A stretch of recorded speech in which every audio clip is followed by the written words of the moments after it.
Chapter 12. Ride along Kingsport, Station 51, 0645 hours. The smell of coffee and diesel fuel filled the apparatus bay. Richard Hale stood beside Ambulance 51, adjusting the collar of a uniform he wasn't entirely comfortable wearing. Across the bay, Captain Aaron Rourke watched with amusement. "You look like you're about to face a firing squad." Richard shook his head. "I've fought fires in burning high-rises. I've been shot at during Royal Marine deployments. Somehow this feels worse." Rourke laughed. "That's because patients are harder than fires." The station doors opened. Senior medic Rachel Morgan stepped inside, carrying a data tablet and a coffee. "Morning, firefighter." Richard nodded. "Morning." Rachel looked him over. "Nervous?" "No." "Good, because if you tell me you're nervous, I'll make fun of you all day." Richard groaned. "I knew this was a mistake." Rachel smiled. "No, this is the final step before your EMT certification. Battalion Chief Ward approved it yesterday." She tossed him a trainee vest. "Today you're mine." The heart attack. Atlas 51's voice echoed through Station 51. "Medic 51, respond priority 1. Male patient, chest pain, difficulty breathing, possible cardiac event." Richard looked up from the training monitor. Rachel was already on her feet. "Grab your gear, class is starting." The station immediately came alive. The familiar dispatch tone echoed through the apparatus bay. "Medical emergency, male patient, 58 years old, severe chest pain, difficulty breathing, priority 1 response." Richard hurried after Rachel toward the vehicle bay. Outside, Medic 51 waited beneath the overhead lights. The armoured ambulance looked more like a military transport than a traditional EMS unit. Heavy composite armour protected the crew from hazards ranging from industrial explosions to civil unrest. Advanced life support equipment filled every compartment. Rachel climbed into the driver's seat. Richard took the passenger position. The engine rumbled to life. Emergency lights exploded across the bay walls. The siren activated. The massive doors rolled open. Medic 51 accelerated into the streets of Kingsport. Atlas 51 projected navigation data across the windshield display. Estimated arrival time, 2 minutes 18 seconds. Richard reviewed the dispatch notes. Chest pain, difficulty breathing, male, 58, possible heart attack, simple words, potentially deadly consequences. Rachel glanced over. "Nervous?" "A little."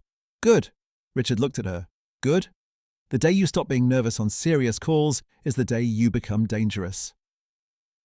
Medic 51 weaved through traffic. Vehicles automatically moved aside. Emergency drones cleared intersections ahead of them. Within moments, the apartment complex appeared. Several residents stood outside, pointing toward an upper floor. Rachel parked directly in front of the entrance. The rear doors opened. Equipment came out in seconds. Monitor, airway bag, drug kit, oxygen. The elevator seemed painfully slow. Richard could feel his pulse in his ears. When the apartment door opened, he immediately understood why dispatch had upgraded the call. A woman stood crying near the kitchen. "Please help him!" A man sat at the dining table, late 50s, heavy-set, sweating heavily, grey skin, rapid shallow breathing. One hand clutched the centre of his chest. Every instinct Richard possessed screamed that something was wrong, very wrong. Rachel knelt beside him. "Sir, my name is Rachel. We're with Crown Emergency Services." The man nodded weakly. "My chest? What is your name?" "Frank." "When did the pain start?" "About 20 minutes ago." "Did it start suddenly?" Frank nodded. "Thought it was heartburn." Richard began setting up the monitor. Rachel continued her assessment. "Any heart problems?" "Blood pressure." "Diabetes?" "A little." Rachel exchanged a quick look with Richard. "Not good." Richard attached the pulse oximeter. 88%. "Let's get oxygen on him." A nasal cannula was applied. Frank immediately seemed slightly more comfortable, but not much. Rachel attached the cardiac monitor. Waveforms appeared across the screen. Her expression instantly changed. Richard saw it. The ST segments were elevated. Even with his limited medical training, he recognized the pattern. Rachel pointed. "See that?" Richard nodded. "STEMI. A bad one." A major coronary artery was likely blocked. Part of Frank's heart muscle was literally dying. Frank grimaced suddenly. His face tightened. Sweat poured from his forehead. "It feels like something is crushing me." Blood pressure appeared. 84/52. Rachel frowned. "Pressure's dropping." Richard swallowed. "He's getting worse." "Fast!" Rachel administered aspirin. Frank struggled to chew, the monitor alarmed. Heart rate climbing, blood pressure falling. The room felt smaller by the second. Frank looked directly at Richard. Fear filled his eyes. "Am I dying?" Richard opened his mouth. Nothing came out, Rachel answered. "Not if we can help it." For a moment Frank seemed calmer, then his eyes rolled upward. His body suddenly went limp. The monitor emitted a long, continuous tone. Rachel immediately reached for a carotid pulse. Nothing. Her voice became sharp. "No pulse." Richard felt his stomach drop. The rhythm deteriorated into chaos. The screen looked like a storm. Ventricular fibrillation, cardiac arrest. "Richard, compressions, now!" Training took over. Hands centered, lock elbows, push hard, push fast. Richard drove compressions into the patient's chest. 1, 2, 3, 4. The wife began sobbing behind him. Rachel moved with incredible speed. Airway equipment appeared, medication prepared, monitor cables checked, the organized calm of a professional operating in chaos. Richard focused on one thing. "Keep blood moving. Push, push, push," the monitor analyzed. "Shock advised." Rachel grabbed the defibrillator paddles. The machine began charging. A rising electronic whine filled the room. "Charging, 200 joules." Everyone moved back. Rachel looked around. "Clear." Richard lifted his hands. "Clear." The wife stepped away. The shock hit. Frank's body jumped violently. The smell of ozone briefly filled the room. "Resume compressions." Richard immediately restarted. His shoulders already burned. Minutes felt like hours. Epinephrine entered the IV line. Ventilations continued. The monitor watched every second. 2 minutes later, another rhythm analysis occurred. Still ventricular fibrillation, still no pulse. The machine announced again. "Shock advised." Rachel charged the defibrillator. The electronic whine returned. "Everybody clear. Clear." The shock struck. Frank's body jerked. Silence. Then Rachel pointed. "Back on the chest." Richard resumed compressions. Sweat dripped from his forehead. His arms felt like lead. The apartment seemed unbearably hot. Push, push, push. Every compression mattered. Every second mattered. Another rhythm check. Rachel stared at the monitor. Richard watched her face, trying to read it, trying to find hope. She checked the carotid artery, then checked again. For a moment she said nothing. The silence felt endless. Then she smiled. "I've got a pulse." Relief crashed through Richard. The monitor displayed an organized rhythm, weak but present.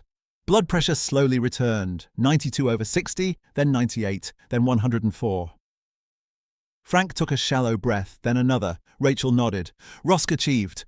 Return of spontaneous circulation. His heart was beating again. The wife burst into tears, this time from relief. Outside the apartment, a deep mechanical hum echoed between the buildings. Richard looked through the window. A Crown Medical evacuation drone descended from the night sky. Blue navigation lights reflected from the surrounding towers. Medic 51's emergency lighting illuminated the landing zone below. Additional emergency units secured the street. Residents watched from balconies as the drones settled into position. A treatment pod was brought upstairs. Frank was carefully transferred. Monitors remained attached. IV lines secured. Oxygen continued flowing. The drone's onboard medical AI accepted the handoff. Patient stable for transport. The hatch closed. Moments later, the aircraft lifted into the sky. Its engines glowed blue as it accelerated toward Kingsport Regional Medical Center.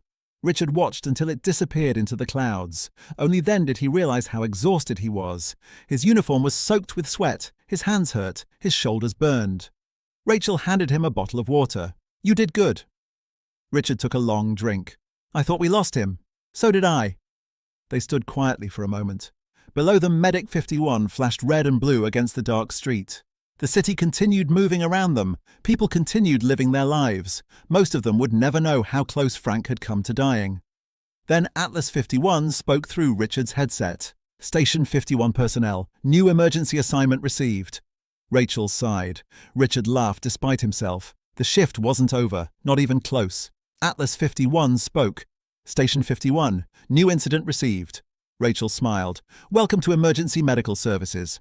Call to Highway 14. The wreck was visible from nearly 5 miles away." A thick column of black smoke rose into the evening sky. Emergency lights flashed in the distance like a field of red and blue stars. Medic 51 raced northbound with sirens screaming. Atlas 51 continued updating the crew. Multi-vehicle collision confirmed. 1 cargo transport overturned. 7 civilian vehicles involved. Multiple injuries reported. Richard looked through the windshield. Even from this distance, he could see the chaos. That's a bad one, Rachel nodded. Yep. Neither said anything else. There wasn't much to say. Some calls announced themselves before you ever arrived. This was one of them. As Medic 51 crested a hill, the entire accident scene came into view. The cargo transport had overturned across 3 lanes of Highway 14. Its trailer had split open. Cargo containers littered the roadway. Several civilian vehicles had collided while attempting to avoid the wreck. One compact car sat crushed against the highway barrier. Another rested upside down in a drainage ditch. Smoke drifted across the scene. Police drones hovered overhead transmitting live footage to emergency command. Patrol officers redirected traffic. Fire crews worked rescue operations. Additional ambulances lined the shoulder. The entire highway had become a coordinated emergency operation. Rachel parked near the command post. The moment they exited the vehicle, the sounds hit them. Sirens, radios, shouting, hydraulic rescue tools, the distant cry of injured victims, controlled chaos. Richard followed Rachel toward the triage area. Patients sat on emergency blankets while medics moved between them. Some injuries were minor, cuts, bruises, shock, others were not.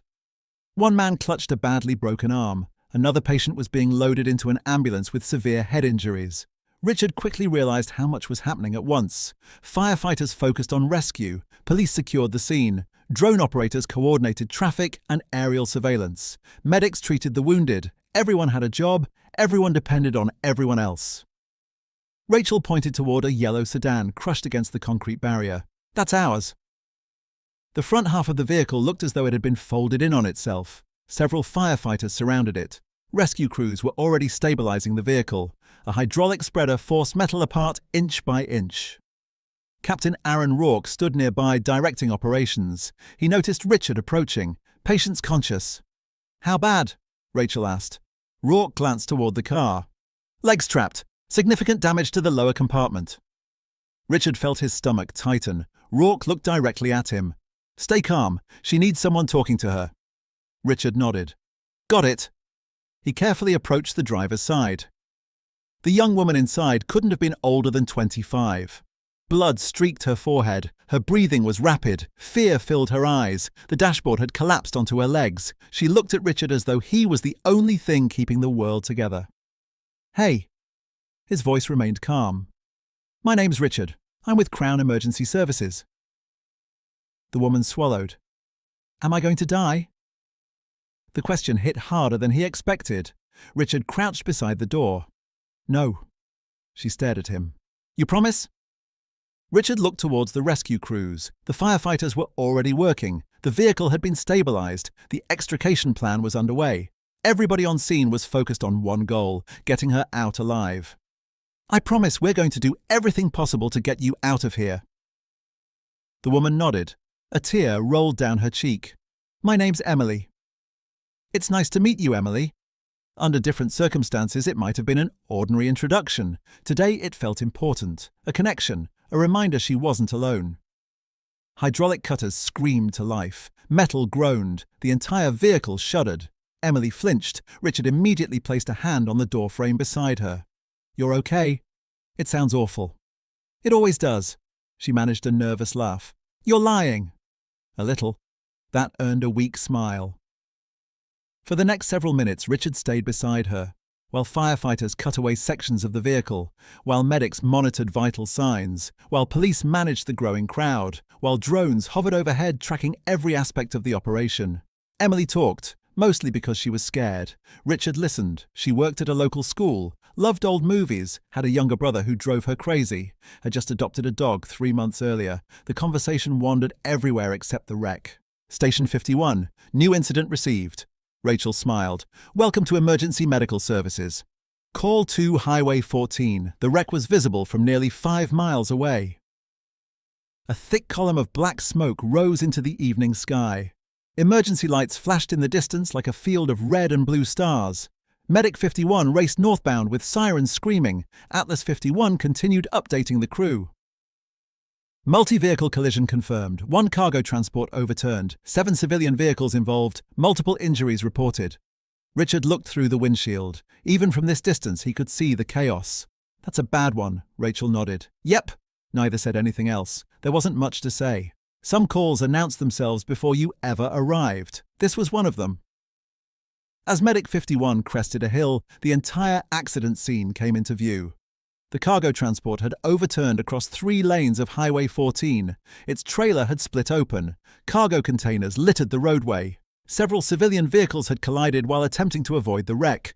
One compact car sat crushed against the highway barrier. Another rested upside down in a drainage ditch. Smoke drifted across the scene. Police drones hovered overhead transmitting live footage to emergency command.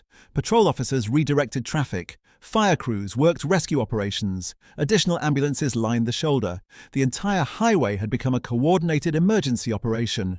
Rachel parked near the command post. The moment they exited the vehicle, the sounds hit them. Sirens, radios, shouting, hydraulic rescue tools, the distant cry of injured victims, controlled chaos. Richard followed Rachel toward the triage area. Patients sat on emergency blankets while medics moved between them. Some injuries were minor, cuts, bruises, shock, others were not.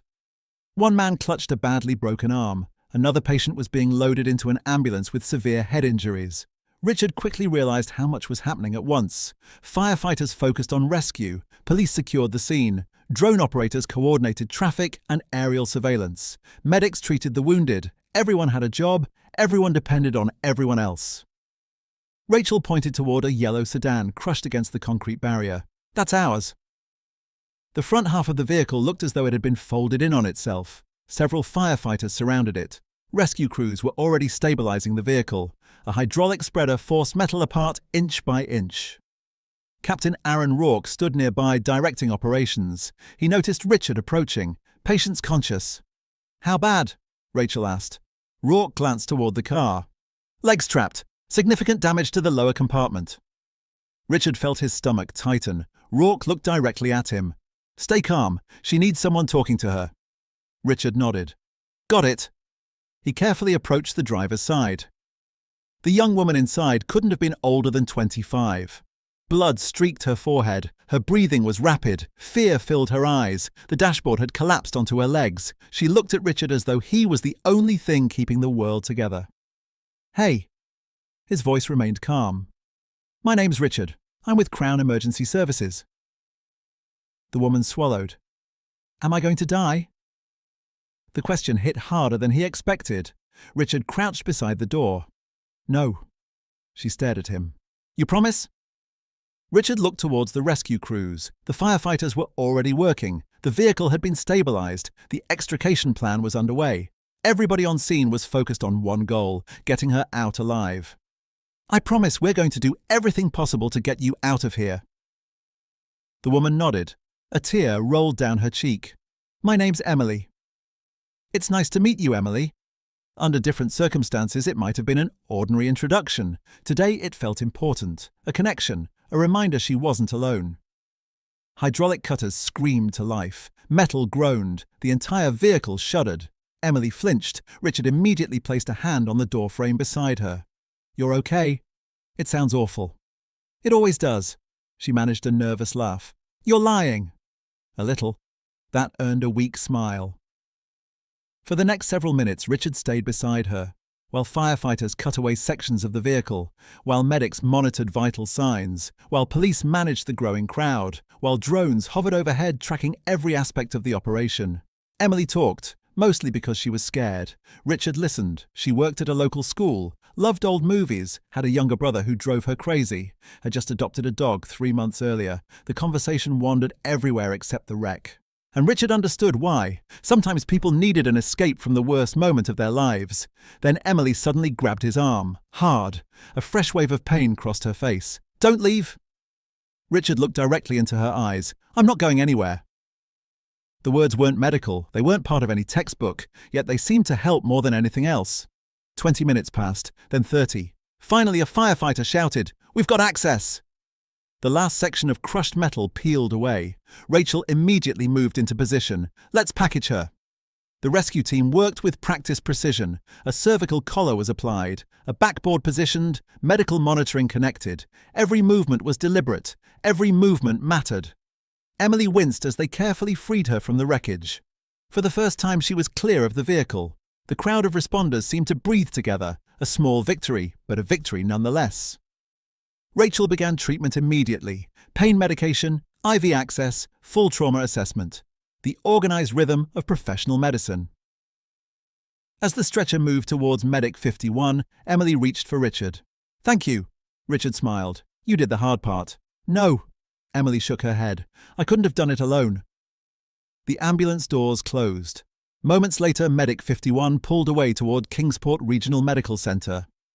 The highway scene continued behind them. Tow trucks, firefighters, police, drone operators, investigators, hundreds of people working together to put a broken day back together. Richard watched through the rear windows. It struck him then how many different people had been involved in saving one life. Firefighters often saved structures, police protected scenes, rescue crews freed the trapped, but medics saved moments. Moments between fear and hope, moments between panic and relief, moments when someone simply needed another human being beside them. For Richard, that lesson stayed with him long after the lights of Highway 14 disappeared into the distance. The dispatch came in just after sunset. Atlas 51's voice carried through the day room. "Medic 51, respond priority 2. Welfare check. Neighbor reports resident has not been seen in several days. Possible mental health crisis." Richard looked up from his coffee. "Welfare check?" Rachel nodded. "Could be nothing." Richard wasn't convinced. Some of the worst calls he'd seen started with those exact words. Outside, the lights on Medic 51 flashed to life.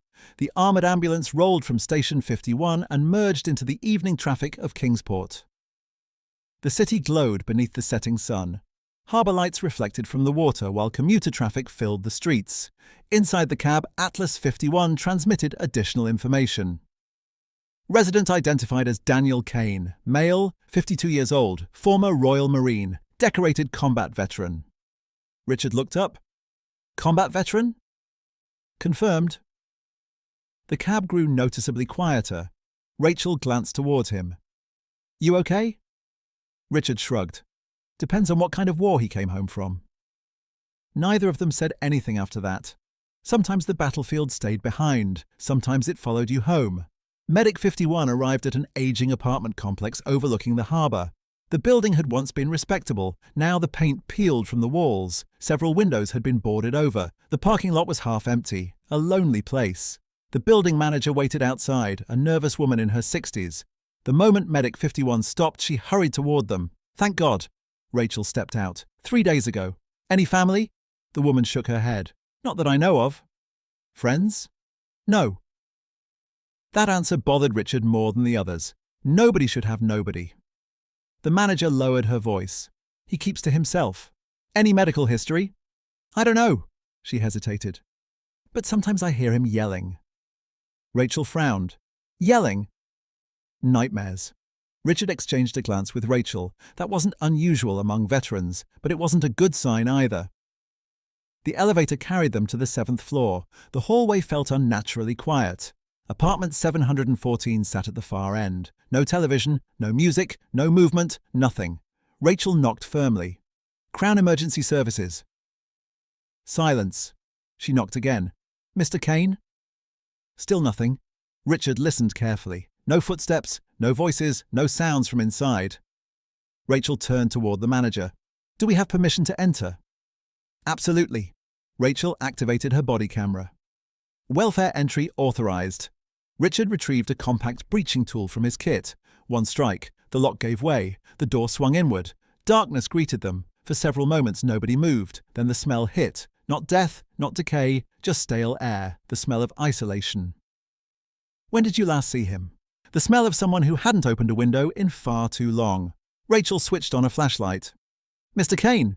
Nothing.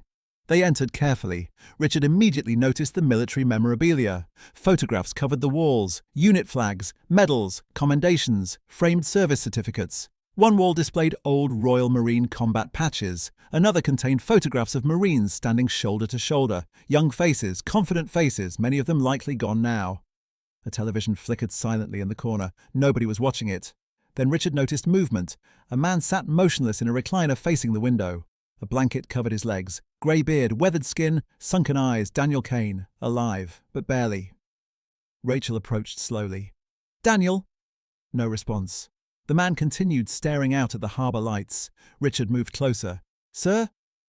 Daniel blinked, slowly, like someone waking from a dream or a nightmare. "Oh!" His voice sounded rough. "You people again." Rachel raised an eyebrow. "We've never met." A faint smile crossed Daniel's face. "No." He looked back towards the window. "Just feels like I have." Richard recognized the tone immediately. Hopelessness, the kind that settled into a person's bones, the kind that convinced someone tomorrow wasn't worth planning for. Rachel checked his pulse. Weak, his skin was dry, signs of dehydration. "When did you last eat?" Daniel shrugged. "Couple days, maybe." Rachel stopped writing. "A couple days?" Another shrug. "I wasn't hungry." Richard frowned. "When did you last leave the apartment?" Daniel stared out the window. "Don't know." "You don't know?" "Maybe a week." The answer wasn't a joke. The man genuinely didn't know. Rachel handed him a bottle of water. Daniel accepted it reluctantly. His hands trembled. Richard noticed immediately. Not fear, not age. The constant tension of someone whose body never truly relaxed. Daniel noticed him watching. "You served?" Richard nodded. "Royal Marines?" Daniel laughed softly. "Thought so." "What gave it away?" Daniel gestured toward him. "You scanned every room before you entered." Richard smiled slightly. "Occupational habit." "No." Daniel shook his head. "Marine habit." The old veteran pointed toward the apartment door. "You checked that hallway 3 times before sitting down." Richard hadn't even realized he'd done it. Daniel looked back out the window. "The funny thing is, everybody says the war ended." His voice grew quieter. "But every morning I wake up there." The room fell silent. Even Rachel stopped writing. Daniel pointed toward the photographs. "My friends are still 22. His eyes remained fixed on the wall. "I'm the only one that got old." Richard followed his gaze. There were dozens of faces, smiling, laughing, living, frozen in time. Daniel sighed. Most of them never came home. The statement hung in the air, heavy, painful, true. After a long silence, Daniel continued. "You know what survivor's guilt feels like?" Richard nodded slowly. Daniel gave a humorless laugh. "Feels like stealing." The words struck harder than Richard expected. Daniel looked around the apartment, the unopened mail, the empty kitchen, the darkness. The years keep passing. He shrugged. "And eventually you stop calling people." His voice barely rose above a whisper. "Then they stop calling you." Another pause. "Then one day you realize nobody would notice if you disappeared." Richard looked towards the manager standing near the doorway. "Someone noticed." Daniel looked confused. "The neighbor." "The neighbor." Richard nodded. "She called us." For the first time, genuine emotion crossed Daniel's face. Not sadness, not anger, surprise, as though the idea had never occurred to him. "She did. She was worried about you." Daniel looked down at the floor. For several seconds he said nothing. Rachel finished her assessment. "No medical emergency." She glanced at Richard. "But this isn't okay." Daniel rolled his eyes. "I don't need a hospital." "No." Rachel folded her tablet. "But you do need help." The veteran stared at the floor. A long silence followed. Finally he nodded. Once, a tiny movement, but an important one. Richard stood. "We know people." Daniel snorted. "That sounds dangerous." Richard grinned. "It usually is." For the first time all evening, Daniel genuinely laughed. The sound surprised everyone in the room, including Daniel himself. As they prepared to leave, the veteran stopped Richard near the door. "Hey!" Richard turned. Daniel extended his hand. The grip was firm, strong, still a Marine. "Thanks." Richard shook it. "No problem." Daniel glanced toward the hallway. "When are you people coming back?" Richard smiled. "Probably sooner than you think." Outside, the evening air felt cooler. Medic 51 waited beneath the streetlights with its emergency lights reflecting across the apartment windows. As Richard climbed into the passenger seat, he looked back towards the 7th floor. A light had turned on inside apartment 714, then another. Small things, ordinary things, but they were signs of life. As Medic 51 pulled away from the curb, Richard found himself hoping Daniel Kane would still be there the next time they stopped by. Sometimes saving someone didn't happen with CPR, sometimes it started with a conversation, and sometimes that was enough to keep a person going until tomorrow Kingsport Regional Medical Centre. That evening they arrived with another patient transfer. The emergency department was operating at full speed. Doctors moved between trauma bays. Nurses coordinated incoming patients. Rachel smiled. "Come on, I want you to meet somebody." Richard followed her toward the staff lounge. Inside stood a trauma physician reviewing patient scans. Dark hair, confident posture, focused expression. The sort of person who looked completely at home in organized chaos. Rachel smirked. "Olivia." The doctor looked up. "Rachel?" She noticed Richard. "And this must be Richard Hale." Richard blinked. "You know who I am?" Olivia laughed. "Rachel has spent 2 months talking about the firefighter trying to become an EMT." Rachel pointed at him. "See, I told you." Richard shook his head. "I'm never hearing the end of this." Olivia smiled. "No, probably not." For a moment, conversation became surprisingly easy. Richard found himself enjoying it. By the time they left the hospital, Rachel wore the expression of someone who had just witnessed something amusing. "Oh, don't start," Rachel laughed. "I'm not saying anything." Which meant she absolutely was. Station 51, 2200 hours. The shift finally ended. Station personnel gathered in the briefing room. Captain Aaron Rourke stood near the display screen. Battalion Chief Eleanor Ward joined him. Atlas 51 appeared on the main monitor. "Attention personnel, Crown Emergency Command has issued a priority announcement." A new logo appeared, Iron Core Labs. The room immediately fell silent. Even veteran firefighters recognized the name, Iron Core Labs, one of the Crown's most secretive technology organizations. Images appeared on the screen. First came the HI-1 hybrid response frame, part rescue rig, part military exo-frame, designed to operate in disaster zones, combat environments, and extreme emergencies. Murmurs spread throughout the room. Then another image appeared. A sleek aircraft unfolded across the display. Overwatch drone system, the briefing continued. Overwatch drones are capable of real-time surveillance, rescue support, hazard detection, threat identification, and wide-area emergency monitoring. The drone launched from a mobile platform. Sensors rotated, cameras tracked targets. The technology looked decades ahead of current systems. A final message appeared. Iron Core Labs representative arriving in 72 hours. Field testing to begin immediately. Station 51 selected as primary evaluation site. The room erupted with questions. Richard exchanged a glance with Rachel. Neither of them knew it yet.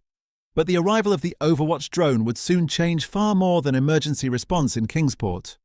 Far above the city, citizens would soon discover what it felt like to live beneath a machine that never stopped watching. End chapter 12. As they prepared to leave, the veteran stopped Richard near the door. "Hey!" Richard turned. Daniel extended his hand. The grip was firm, strong, still a Marine. "Thanks." Richard shook it. "No problem." Daniel glanced toward the hallway. "When are you people coming back?"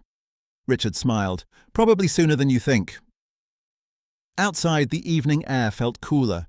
Medic 51 waited beneath the streetlights with its emergency lights reflecting across the apartment windows.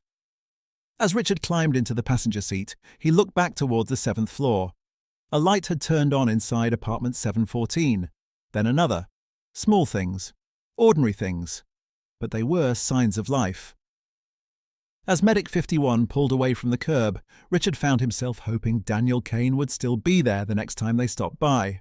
Sometimes saving someone didn't happen with CPR, sometimes it started with a conversation, and sometimes that was enough to keep a person going until tomorrow Kingsport Regional Medical Centre. That evening they arrived with another patient transfer. The emergency department was operating at full speed. Doctors moved between trauma bays. Nurses coordinated incoming patients. Rachel smiled. "Come on, I want you to meet somebody." Richard followed her toward the staff lounge. Inside stood a trauma physician reviewing patient scans. Dark hair, confident posture, focused expression. The sort of person who looked completely at home in organized chaos. Rachel smirked. "Olivia." The doctor looked up. "Rachel?" She noticed Richard. "And this must be Richard Hale." Richard blinked. "You know who I am?" Olivia laughed. "Rachel has spent 2 months talking about the firefighter trying to become an EMT." Rachel pointed at him. "See, I told you." Richard shook his head. "I'm never hearing the end of this." Olivia smiled. "No, Probably not. For a moment, conversation became surprisingly easy. Richard found himself enjoying it. By the time they left the hospital, Rachel wore the expression of someone who had just witnessed something amusing. "Oh, don't start," Rachel laughed. "I'm not saying anything." Which meant she absolutely was. Station 51, 2200 hours. The shift finally ended. Station personnel gathered in the briefing room. Captain Aaron Rourke stood near the display screen. Battalion Chief Eleanor Ward joined him. Atlas 51 appeared on the main monitor. "Attention personnel, Crown Emergency Command has issued a priority announcement." A new logo appeared, Iron Core Labs. The room immediately fell silent. Even veteran firefighters recognized the name, Iron Core Labs, one of the Crown's most secretive technology organizations. Images appeared on the screen. First came the HY-1 hybrid response frame, part rescue rig, part military exo-frame, designed to operate in disaster zones, combat environments, and extreme emergencies. Murmurs spread throughout the room. Then another image appeared. A sleek aircraft unfolded across the display. Overwatch drone system, the briefing continued. Overwatch drones are capable of real-time surveillance, rescue support, hazard detection, threat identification, and wide-area emergency monitoring. The drone launched from a mobile platform. Sensors rotated, cameras tracked targets. The technology looked decades ahead of current systems. A final message appeared. Iron Core Labs representative arriving in 72 hours. Field testing to begin immediately. Station 51 selected as primary evaluation site. The room erupted with questions. Richard exchanged a glance with Rachel. Neither of them knew it yet. But the arrival of the Overwatch drone would soon change far more than emergency response in Kingsport. Far above the city, citizens would soon discover what it felt like to live beneath a machine that never stopped watching. End Chapter 12. Chapter 13. Chapter 13. The arrival. Station 51 had hosted governors, generals, even members of the royal family. None of those visits compared to today. Before sunrise, the station parking lot was already crowded. Additional Crown Emergency Services Command vehicles lined the perimeter. Military transports occupied an entire section of the lot, while temporary security barriers surrounded the station grounds. Firefighters from neighbouring stations had arrived early. Chief officers mingled with military personnel. Several members of Crown Emergency Command stood near Heavy 51, discussing deployment procedures. Even Battalion Chief Eleanor Ward looked impressed. "Looks like somebody expects a crowd." Captain Aaron Rourke stood beside her, coffee in hand. "This isn't a crowd." He nodded toward the rows of arriving vehicles. "This is a convention." Ward laughed. For once he wasn't wrong. Today's delivery represented years of planning, testing, political negotiations, and budget battles. If successful, it could fundamentally change how Crown Emergency Services operated. Richard Hale stepped outside the apparatus bay. The former Royal Marine immediately noticed the extra security. Uniformed Marines, intelligence personnel, command officers. Something big was happening. Weston Howard appeared beside him. The massive Royal Marine glanced toward the sky. "They're here." Heads turned upward. The distant sound of engines rolled across Kingsport. 3 aircraft appeared over the horizon. A heavy military transport escorted by 2 Royal Marine gunships. The formation swept over Station 51 before banking toward a secured landing zone adjacent to the station. Dust exploded outward as the transport settled onto the pavement. The crowd fell silent. Even veteran firefighters found themselves staring. Slowly, the cargo ramp lowered. The future of emergency response waited inside. The first people to emerge weren't military personnel. They were technicians. 2 familiar faces stepped down from the cargo bay. Richard smiled immediately.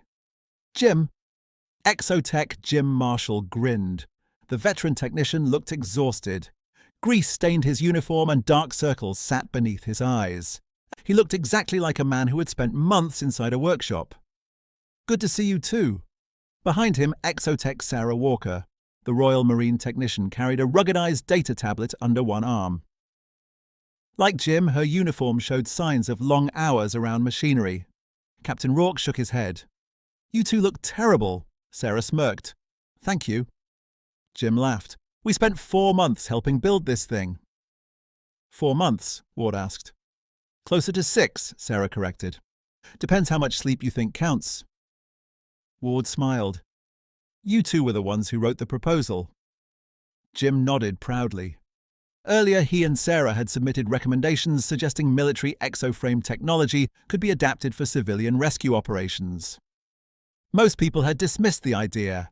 Today, that proposal was becoming reality. Then another figure emerged from the transport, tall, professional, wearing an Iron Core Labs jacket. His eyes immediately moved toward the massive cargo platform still hidden within the aircraft. This wasn't just another engineer. This was someone personally invested in what was about to happen. Dr. Alexander Pierce, lead systems engineer, Iron Core Labs. The man approached Chief Ward. "Chief!" Ward shook his hand. "Doctor, please, Alexander is fine." His attention returned to the transport. A slight smile appeared. "The team's excited to finally deliver it." Jace Torren practically materialized beside him. "You're staying?" Pierce chuckled. "I'll be stationed here throughout the evaluation period." "Seriously?" "Yes." "How long?" Pierce looked toward the cargo bay. "Depends on how many things your firefighters manage to break." Laughter spread through the crowd. Jace pointed toward Richard. "That'll probably be him." Richard raised an eyebrow. "Thanks." The crowd shifted as heavy machinery activated inside the transport. Hydraulic systems groaned. Massive clamps disengaged. Slowly, something began moving forward. Conversation stopped, every eye fixed on the cargo bay. Then the machine emerged, the HF-91 Phoenix. For several seconds, nobody spoke. The exo-frame stood nearly 14 feet tall. It wasn't shaped like traditional military combat rigs, nor did it resemble the bulky EF-72 fireframes currently used by Crown Emergency Services. It represented something entirely new. The armor carried a distinctive red and black finish. Heat-resistant ceramic plating covered the exterior. Military-grade composite armor protected critical systems beneath. Integrated emergency lighting ran along the shoulders and torso. The machine looked powerful, fast, purpose-built, like it belonged equally on a battlefield or inside a collapsing skyscraper. Jace simply whispered, "Wow." The Phoenix descended from its transport platform. Every movement appeared fluid, balanced, far more natural than older rescue rigs. Pierce stepped forward. Most exoframes are designed around a single mission. He placed a hand against the armor. The Phoenix was designed around flexibility. A display activated beside him. Holographic schematics appeared. The EF-72 fireframe emphasizes lifting power. Several firefighters nodded. The Royal Marine assault platforms prioritize armor and combat survivability. Weston folded his arms. "That's true." Pierce pointed toward the Phoenix. "This does both while remaining significantly faster." The display zoomed into the legs. Advanced adaptive stabilization systems. New schematics appeared. The Phoenix can operate on unstable debris fields, damaged structures, spacecraft decks, flood zones, and uneven terrain. He pointed toward the shoulders. "Modular rescue systems." The forearms shifted. Integrated hydraulic spreaders emerged. A rescue saw extended from the opposite arm. Both systems locked into place. The operator can swap tools in under 30 seconds. Several firefighters exchanged impressed looks. Pierce wasn't finished. He pointed toward the chest assembly. The cockpit incorporates military-grade environmental shielding and independent life support systems. Now even the command staff were paying attention. The operator can continue rescue operations in hazardous atmospheres, chemical incidents, and limited radiation environments. Ward raised an eyebrow. "That's impressive." Pierce smiled. "Now comes the fun part." Additional systems activated, sensors unfolded from hidden compartments, thermal optics, atmospheric analyzers, LiDAR scanners, structural mapping arrays. The holographic display transformed into a three-dimensional map of the station grounds. Every vehicle, every person, every structure, displayed in real time. Murmurs spread through the crowd.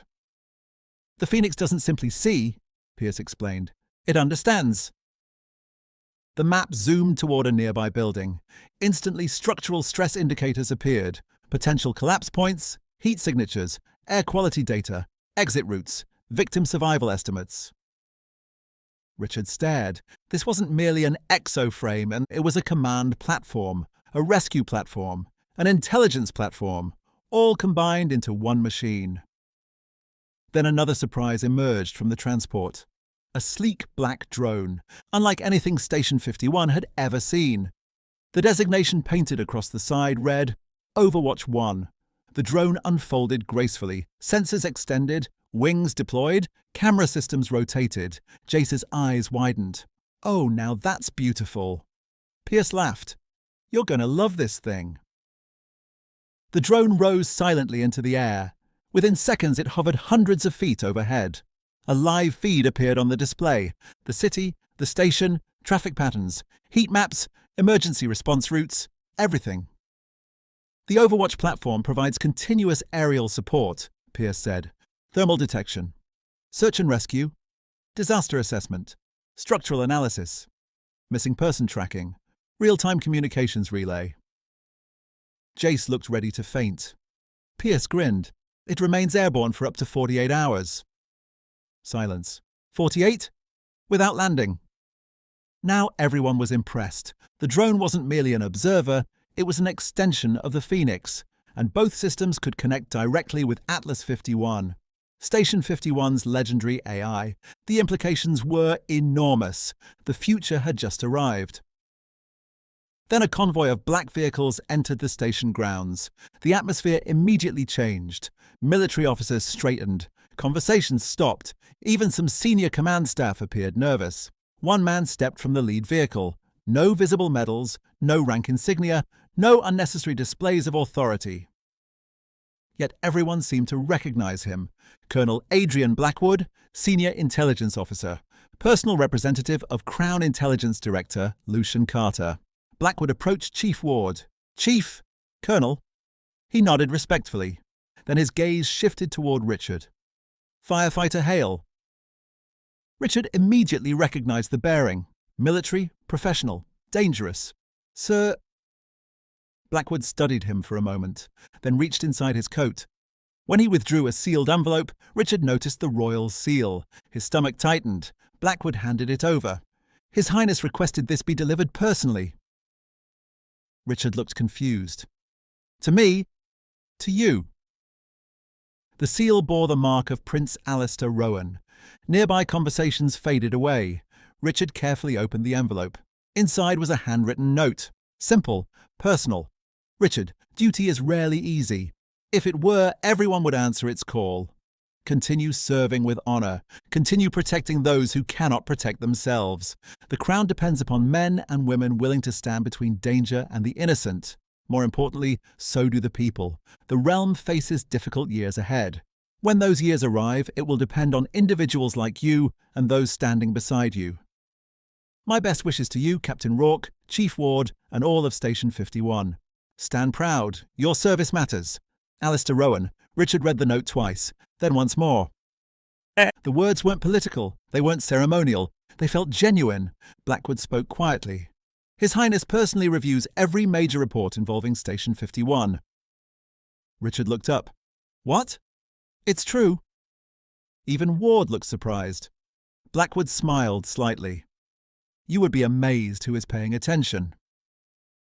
For a moment, Richard looked toward the Phoenix, toward Overwatch, toward the gathered firefighters, marines and technicians. The future of emergency response stood before them. Powerful machines, advanced technology, systems capable of saving countless lives. Yet Prince Alistair's message carried a reminder that mattered more than any machine. Technology could help save people, but people would always be the ones making the choice to run toward danger. And as Station 51 stood surrounded by the future, Richard couldn't shake the feeling that something even larger was beginning. Trial by fire, 3 weeks later. The excitement surrounding the arrival of the HF-91 Phoenix had slowly given way to reality. Training, long days, longer nights, endless simulations. Station 51 had spent nearly every spare hour learning the new systems. The Phoenix, Overwatch 1, the integration network, the advanced sensor suites, the AI known as Legend. It was one thing to admire new technology. It was another thing entirely to trust it with lives. Exotech Jim Marshall and Exotech Sarah Walker had become permanent fixtures inside the apparatus bay. The two technicians worked tirelessly, making adjustments, reviewing performance data, and teaching firefighters how to get the most out of the new equipment. Dr. Alexander Pierce remained at the station as well. The Iron Core Labs engineer seemed genuinely interested in how firefighters operated under real-world conditions. More than once, Richard had caught him sitting quietly in the day room, taking notes while crews discussed calls. Jace Torrin practically lived inside the drone operations room. Captain Aaron Rourke had started referring to Overwatch 1 as Jace's pet. Jace never denied it. The biggest adjustment belonged to Richard. As the primary Phoenix operator, he had spent hundreds of hours inside the machine. At first the controls had felt foreign, complicated, over-engineered. Now they felt natural. The Phoenix no longer felt like equipment. It felt like an extension of his body. And Legend was beginning to feel less like software and more like a partner. Not human, never human, but something more than a machine. Something that learned, something that adapted, something that seemed to understand the people it worked beside. Then came the call. The station tones activated. Alert, alert, structure fire, commercial occupancy, possible person trapped. Kingsport Industrial District. The station instantly came alive. Firefighters moved with practice speed. Gear was donned. Assignments confirmed. Apparatus bay doors opened. Heavy 51 rolled from the station. Richard headed directly for the Phoenix. The massive exo-frame stood waiting inside its maintenance bay. Its cockpit opened automatically. Lights illuminated the interior. As Richard climbed inside, a familiar voice greeted him. "Good afternoon, Richard." A slight smile appeared on his face. "Afternoon, Legend." The cockpit sealed around him. Displays activated. Systems began coming online. Diagnostic screens flashed across the helmet display. Power nominal. Sensor network active. Overwatch link available. Atlas network connected. Mission ready. Legend spoke calmly. Dispatch information uploaded. Richard reviewed the details. Commercial furniture warehouse. Smoke visible from multiple blocks away. One employee unaccounted for. Looks like we're working today. That is generally why firefighters are called. Richard laughed. You've been spending too much time around Jace. I cannot confirm or deny that statement. The Phoenix stepped from the apparatus bay. The ground trembled slightly beneath its weight. Nearby civilians stopped to watch. Even after 3 weeks, the machine attracted attention.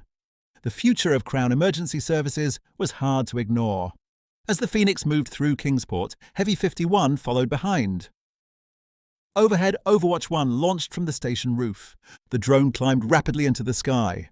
Jace immediately established a sensor link. Within seconds, every responding unit shared the same operational picture. Something that would have been impossible only a month earlier. The warehouse was already burning when they arrived.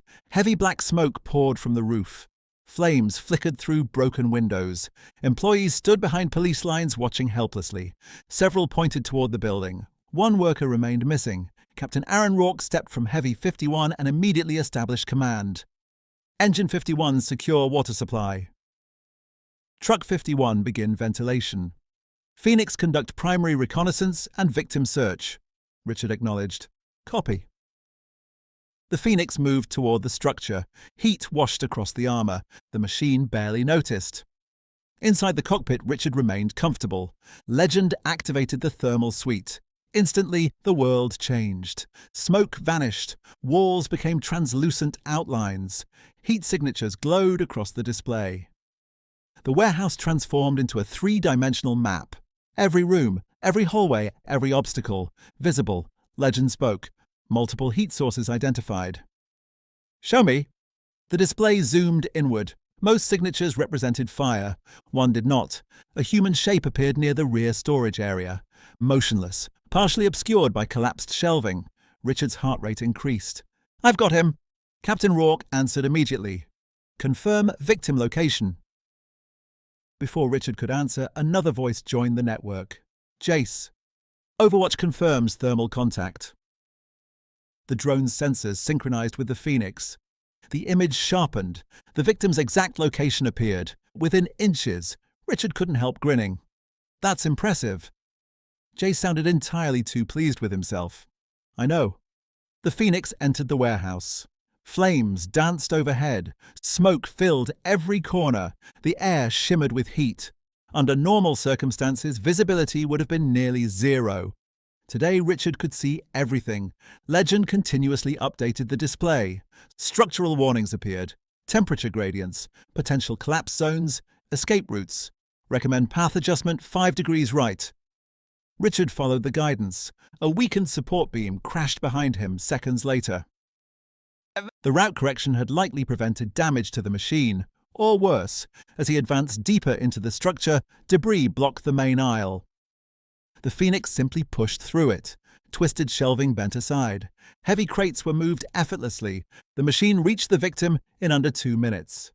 A middle-aged man lay unconscious beneath collapsed storage racks.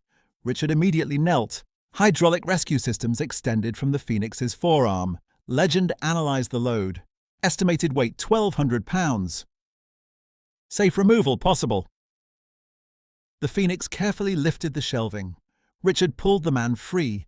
The victim showed signs of smoke inhalation, but was alive. Victim located. Relief spread through the radio network. The Phoenix carried the man toward the exit. Outside, paramedics rushed forward. Richard transferred the patient directly into their care. The man was breathing, alive, a save, exactly what the Phoenix had been built for. The fire itself was largely under control 30 minutes later. Water streams attacked remaining hotspots. Smoke continued drifting from the roof. Most firefighters had transitioned into overhaul operations. Richard remained inside the warehouse. Legend continued scanning, recording, mapping, collecting data. The AI suddenly spoke. "Richard, what is it?" "I have identified 3 areas of interest." 3 locations appeared on the display, one near the loading dock, one near the center of the warehouse, one near the rear storage area. Richard frowned. "What makes them interesting?" "Burn intensity exceeds surrounding materials." The highlighted locations pulsed softly. Richard began walking. Years of experience took over. First location, he studied the damage, then the second. Something felt odd, not obvious, not yet.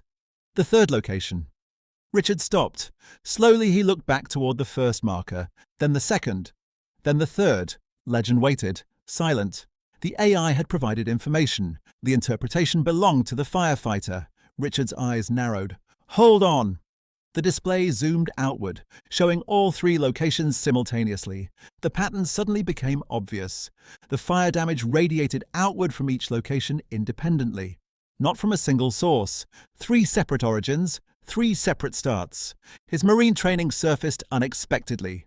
Years ago, investigators had shown him photographs of deliberate fires started during insurgent operations. The burn patterns had looked remarkably similar. Richard pointed toward the display. "These aren't secondary fires." Legend processed the statement. "Explain." "If the fire started naturally over here, everything should spread outward from one point." He highlighted the loading dock. But this area burned separately. He highlighted the center section. And this one. Then the rear storage area. 3 ignition points. Several seconds passed. Legend began recalculating. Simulation models appeared, one after another. Accidental fire scenarios. None fit. Overwatch's sensor data joined the analysis. Jace immediately noticed. "Richard, you seeing this?" "Yeah." Atlas 51 joined the network from Station 51. The station AI had been monitoring remotely. Reviewing findings. Richard continued studying the warehouse. Now that he saw it, he couldn't unsee it. 3 fires. Not 1. 3. Atlas finally spoke. "Observed burn patterns support firefighter Hale's assessment." Legend added.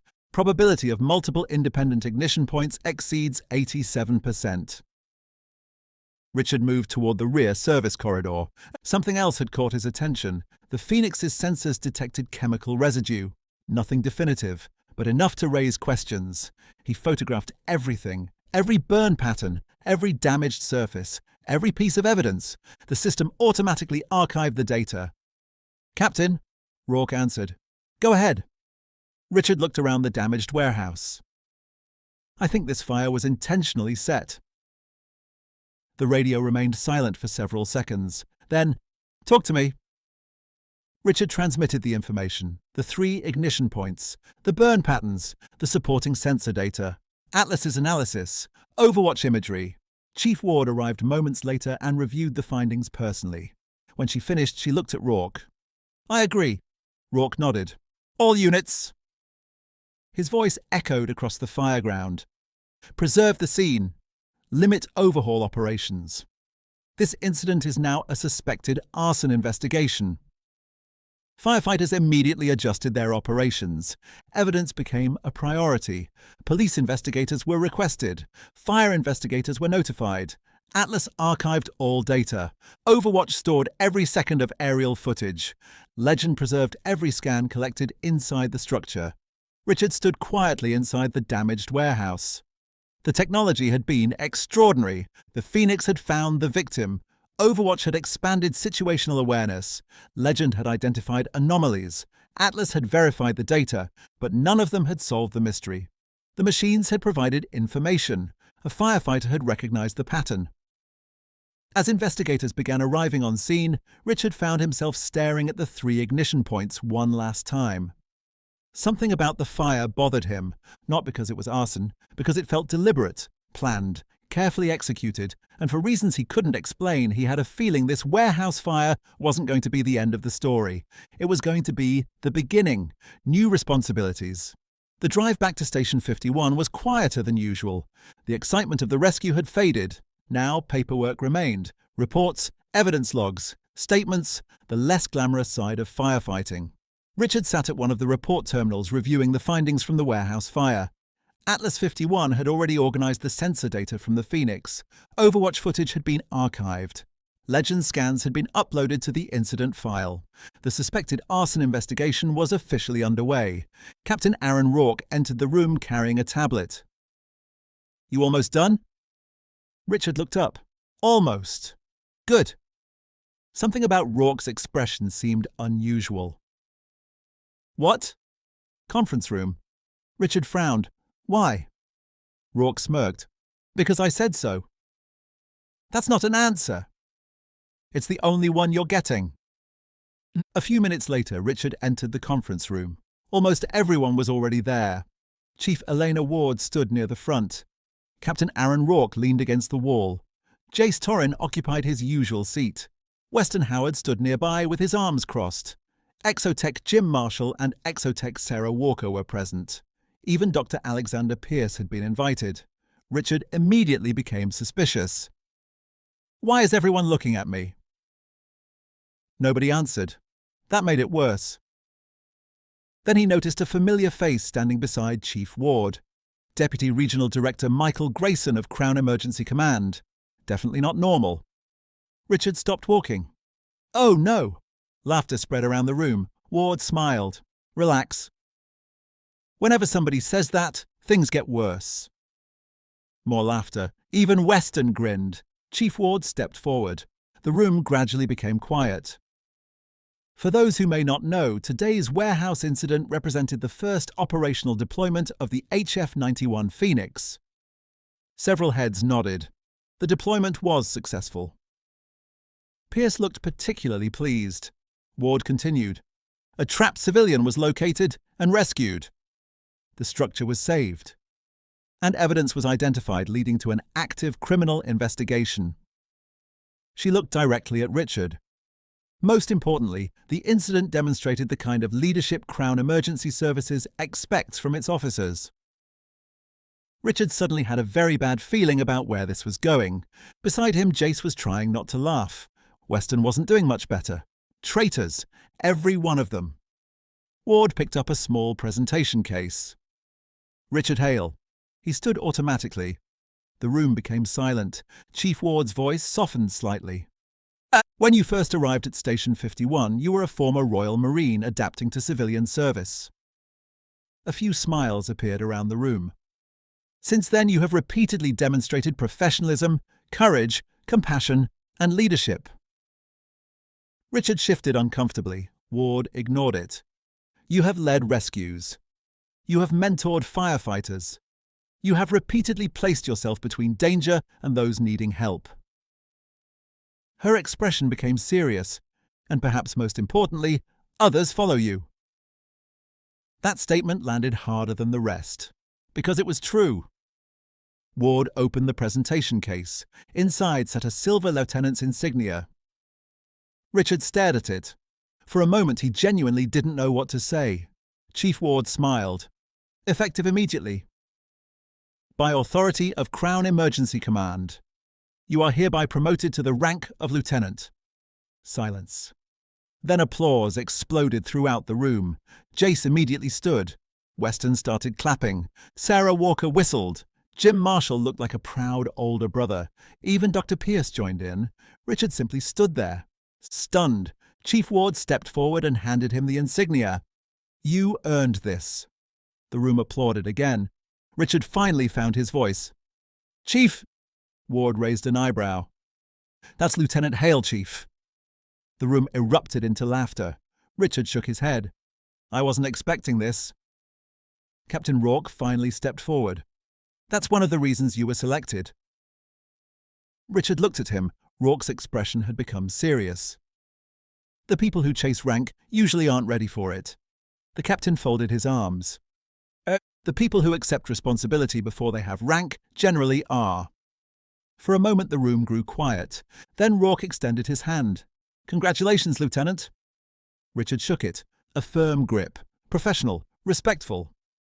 The handshake carried more meaning than words. One officer welcoming another. The celebration lasted nearly an hour. Coffee appeared. Someone found cake. Nobody admitted responsibility.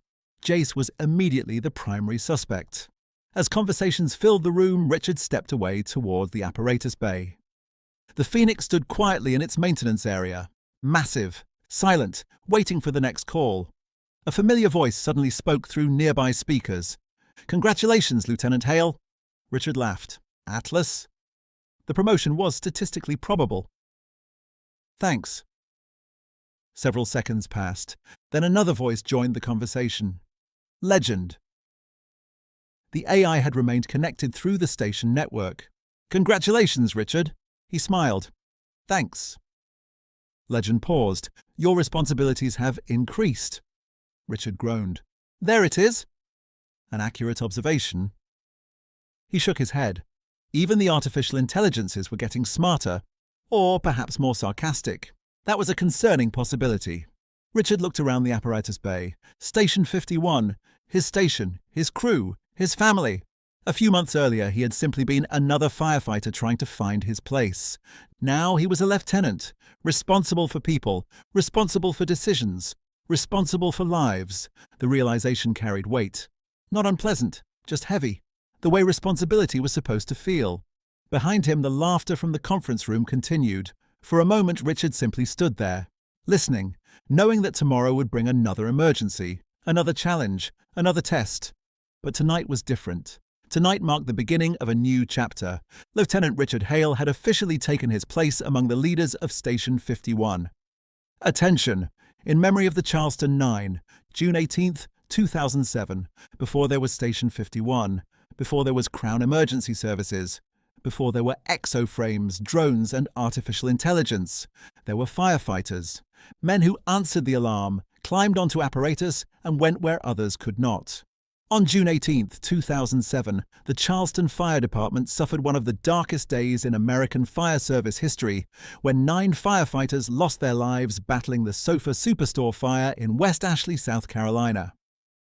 It was the deadliest loss of firefighters in a single incident in the United States since September 11, 2001. Today we remember Engineer Bradford Brad Beatty, Captain Theodore Michael Mike Benke, Firefighter Melvin Champagne, Firefighter James Earl Drayton, Assistant Engineer Michael French, Captain William Billy Hutchinson, Engineer Mark Kelsey, Captain Louis Mulkey, Firefighter Brandon Thompson. These men were more than names on a memorial. They were fathers, husbands, sons, friends, and firefighters. They were members of crews, stations, and families that still feel their absence today. For many in the Charleston area, they were not distant historical figures. They were co-workers, mentors, and brothers in the fire service. My own father served with the Charleston Fire Department during that era. While I personally knew only 2 of the Charleston 9, all 9 were peers of my father. Their loss was not just a tragedy reported on the evening news. It was personal to the firefighters who stood beside them, rode apparatus with them, trained with them, and answered calls alongside them.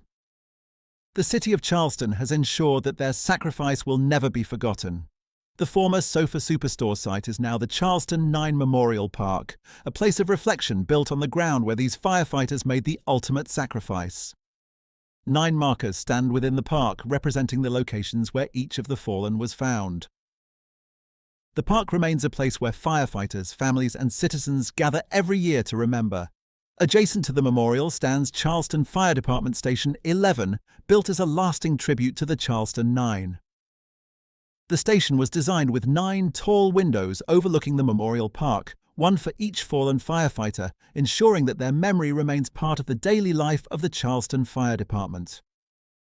Every June 18th, Charleston firefighters maintain a standing watch at the memorial so that none of the 9 are ever alone on the anniversary of their sacrifice. As firefighters often say, a firefighter dies twice. The first time when their body fails, the second time when their name is spoken for the last time.